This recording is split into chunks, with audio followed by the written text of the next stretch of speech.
whether we're in urban forestry or not. So let's start right here.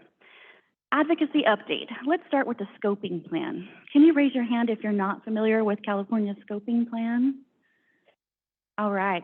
So what this is, it's put out by CARB every 5 years, and it's published as like a directional guide to get California to carbon zero, right? To get us to carbon neutrality.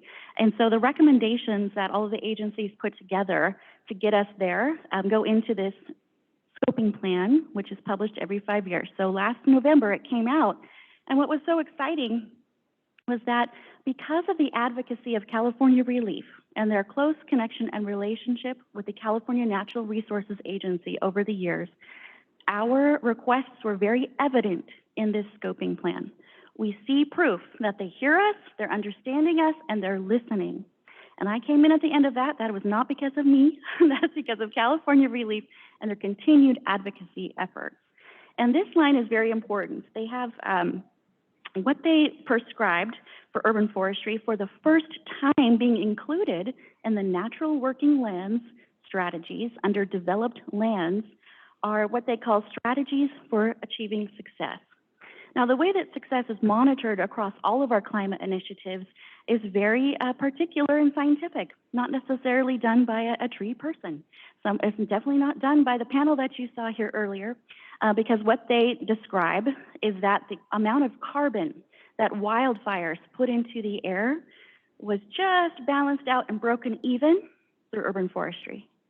Right? The way they're seeing urban forestry is like, oh, trees are causing carbon, right? So the fact that we got to the place where we broke even and then we started to come up a little bit over wildfire was wonderful. Okay, we're there.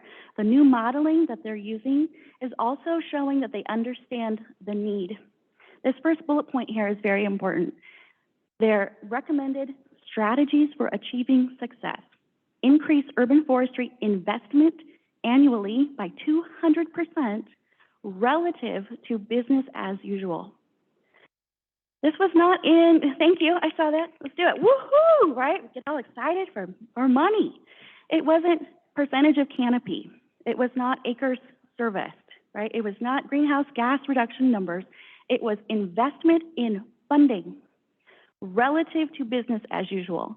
That means with the same canopy goals, at the same speed that you're planting, the same number of trees that you had, they realized 200% investment was needed to use urban forestry as a carbon neutral strategy, as a climate resiliency plan. And that is because of the relationship of this network, and every time you use that listserv and every time you share your barriers, we are able to capture that and share it with the Natural Resources Agency who contributed the urban forestry portion of the scoping plan. And they understand, right? If they hear terms that we all know, SDAC-DAC-LIC, right? What's an SDAC-DAC-LIC, right? A severely disadvantaged community, a disadvantaged community, or a low-income community, right? These are the terms that they're thinking in. These are the calculations that they're doing. And now they understand that an SDAC-DAC-LIC takes 200% more money to plant a tree because you need to buy cocoa mats and ooze tubes, right? Because you got to pay a Team Corps member to conduct a training for a local business, right? You got to pay them. Oh, there it is. I love it, right? You have to remove concrete and you have to amend that soil. It costs more to plant in an underserved community.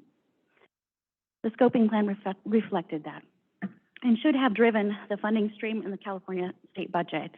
But I think a lot of us didn't feel that maybe when it came out. I'm getting a little ahead of myself. The other bullet points here were also very important. They're truncated there, but I'll read them to you straight from the strategy. Increase public awareness of urban forest benefits and, where appropriate, prioritizing irrigation of trees over lawns, right? They heard us. Yes, we understand that the governor's executive order on severe drought prevents us from watering a median.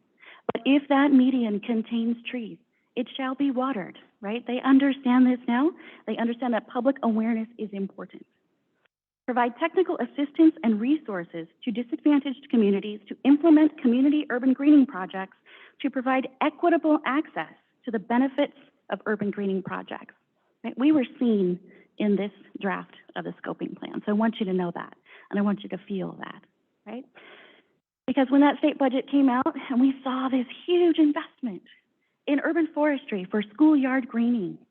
But we saw it pulled back in our community planning and our community efforts. You might not have felt that 200%, right? And I'm not going to talk too much about schoolyard greening because CAL FIRE is coming up right after me, and I don't want to pop his balloon. Walter, you get to talk about all the CAL FIRE funding. I'm giving it all to you. So what did happen? They said, well, don't worry. The federal government's going to take care of you, right? The federal government is going to prioritize urban greening. Who thought we'd be prioritized by the state and the federal government at the same exact time? And you know what? We were. We see the money, the urban greening, the green is here, everybody.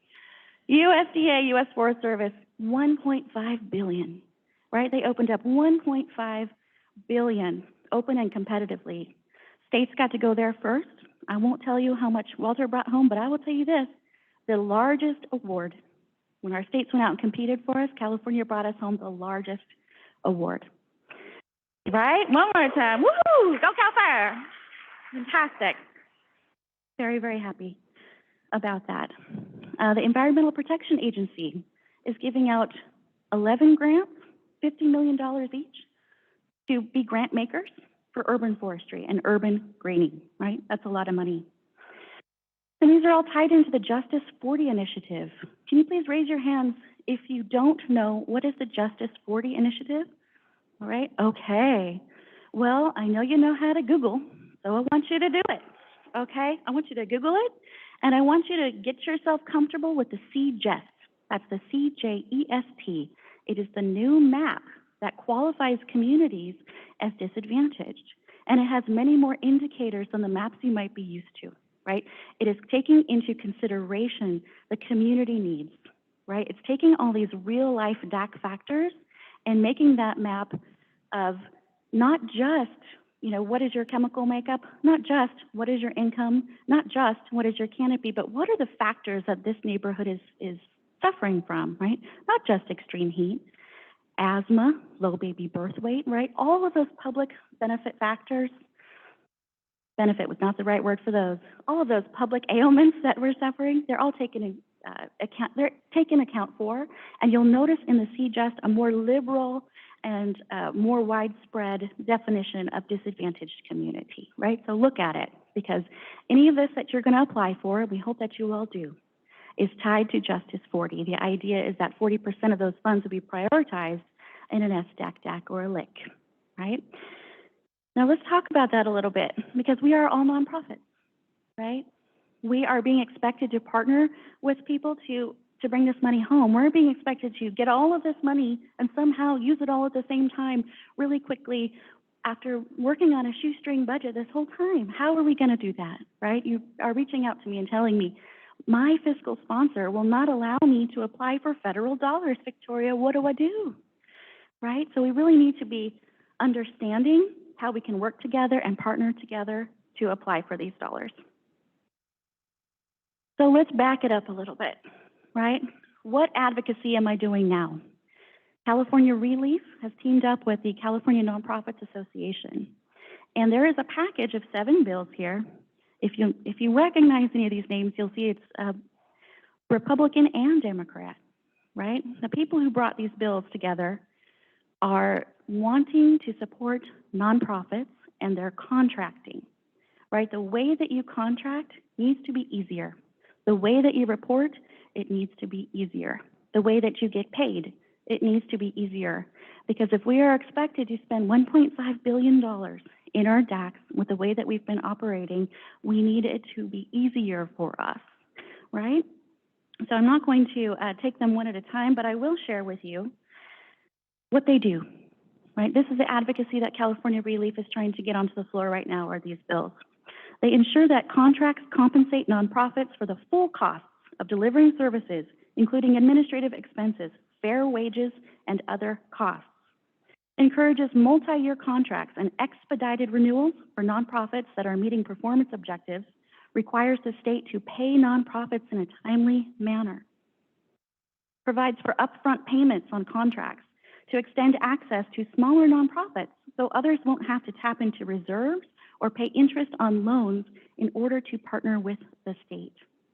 Okay, the day that we brought these together and kicked off this campaign, we heard stories of $20 million checks getting lost in the mail. We heard stories of nonprofits paying $12,000 or more on interest on loans they took out to pay for the supplies they use in their nonprofit, right? These are not urban forestry nonprofits. This is any and every nonprofit, right? This is how it affects all of us.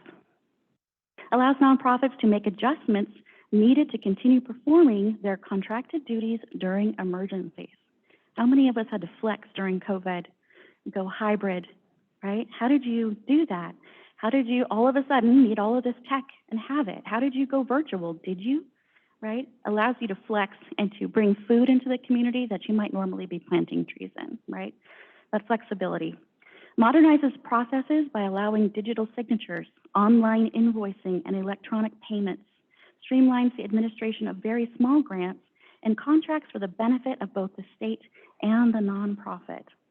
Prioritizes access to contracts and timely funding for nonprofits, serving disadvantaged, low-income, and under-resourced communities and or nonprofits with modest reserves, right? Some of you have reached out to me and shared that your operating budget is less than that amount of the interest that someone paid on that loan, right? These are for you. This is the advocacy that we're working really hard to bring to you, to bring to everyone who's going to be expected to support the climate resiliency goals and these prescribed strategies for success, right? How can we do that if we can't get an electronic payment, right? We're gonna get there.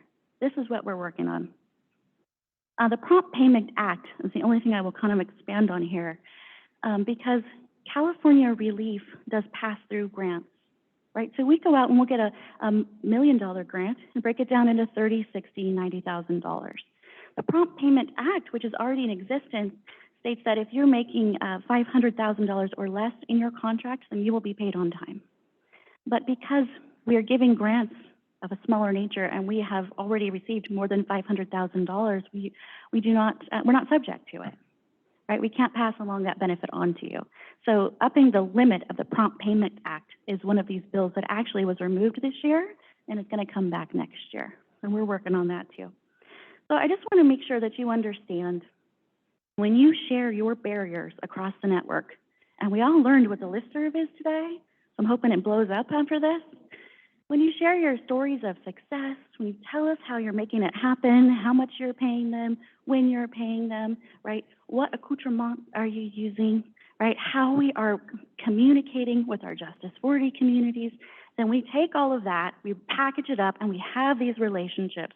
And that advocacy is driving this funding. That advocacy and that funding, they're interchangeable, and that's the way they're supposed to be working. So don't stop sharing, right? Because all of that stuff you share with us, that we throw back out into these relationships that we're creating, is driving that funding right into California's community canopy. So keep it up.